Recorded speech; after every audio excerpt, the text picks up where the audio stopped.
ओम नमो भगवते वासुदेवाय नमो नमः। भक्तों, आप सभी का स्वागत है आपके अपने चैनल पर संदीप भक्ति ज्ञान गंगा में।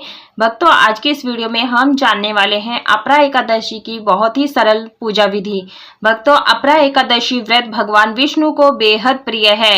अपरा एकादशी का व्रत करने और कथा सुनने से सभी कष्ट दूर होते हैं और भक्त जन्म मरण के बंधन से मुक्त हो जाता है।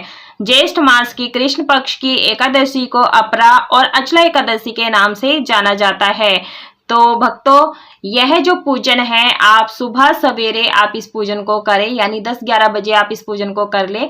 चौकी आप लगाएं इस प्रकार से। आप चाहे तो ये पूजा घर के मंदिर में भी कर सकते हैं, अलग से ही चौकी लगा करके भी पूजन कर सकते हैं। चौकी आप पूर्व दिशा की ओर लगा करके पीले वस्त्र का आसन बिछा करके फूलों का आसन दे और इस तरह से शेष नाग पर बैठे हुए भगवान विष्णु और लक्ष्मी जी का पूजन करें और अलग से पुष्प और तिली का आसन दे करके गणपति जी को भी हम विराजमान कर लेंगे।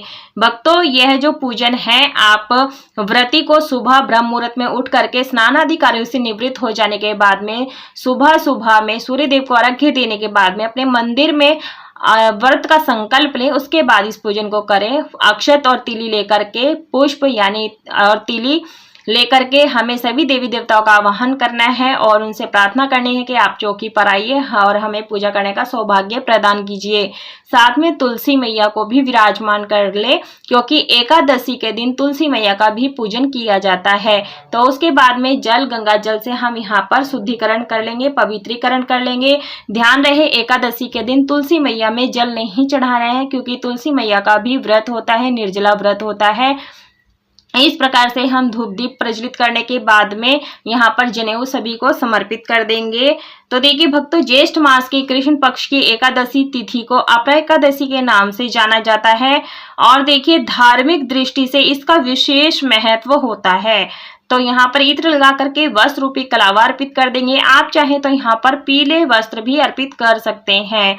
तुलसी मैया को भी यहाँ पर हम कलावा समर्पित कर देंगे और चंदन रोली से आप टीका करें, क्योंकि देखिए गर्मी होती है और भगवान विष्णु जी को चंदन का टीका आप जरूर से लगाएं। इससे जो है भगवान विष्णु जी को शीतलता प्रदान होती है, क्योंकि चंदन जो होता है ठंडा होता है। इस बात का विशेष ध्यान रखें। भक्तों, मान्यता है कि एकादशी का व्रत करने और कथा सुनने से सभी कष्टों से मुक्ति मिलती है और भगवान विष्णु और माता महालक्ष्मी की कृपा बनी रहती है। अपरा एकादशी का व्रत सभी मनोकामनाओं को पूर्ण करने वाला बताया गया है। गणेश जी को दूर्वा, गुलाब का फूल, जो भी आपके पास फूल हो आप समर्पित करें। गुड़हल का फूल मिल जाए तो वो भी आप समर्पित कर सकते हैं। उसके बाद में हम विष्णु जी को, माता महालक्ष्मी जी को फूल समर्पित कर देंगे। यदि आपके पास फूल नहीं है तो आप बगैर फूलों का भी पूजन कर सकते हैं। तुलसी मंजरी सहित समर्पित कर देंगे। भक्तों देखिए, तुलसी एकादशी के दिन नहीं तोड़ी जाती है, आप एक दिन पहले ही तोड़ लें। यदि ये संडे को यानी रविवार को एकादशी पड़ती है तो आप शनिवार को तोड़ करके पानी में रख लें, क्योंकि तुलसी हरी बनी रहती है। तो देखिए, हमने गणपति जी का जो भोग प्रसाद है वो मैंने अलग से रखा है। देखिए, जो भी भोग प्रसाद चढ़ाएं वो फलाहारी ही चढ़ाएं, क्योंकि इसी प्रसाद को खा करके आपको अपने व्रतों का पारण करना होता है। जल का भोग लगा देंगे और तुलसी पत्र डालना ना भूलें। और इस एकादशी में खरबूजा ककड़ी का भोग प्रसाद अर्पित किया जाता है, तो आप हो सके तो खरबूजा ककड़ी का भोग प्रसाद अर्पित करें। यदि नहीं मिल पाता है तो आप केले का भी भोग लगा सकते हैं। और यहाँ पर मैं तिल से बनी हुई मिठाई का भोग लगा रही हूँ। आप यहाँ पर मावे मिठाई का भी भोग लगा सकते हैं, रबड़ी का भोग लगा सकते हैं।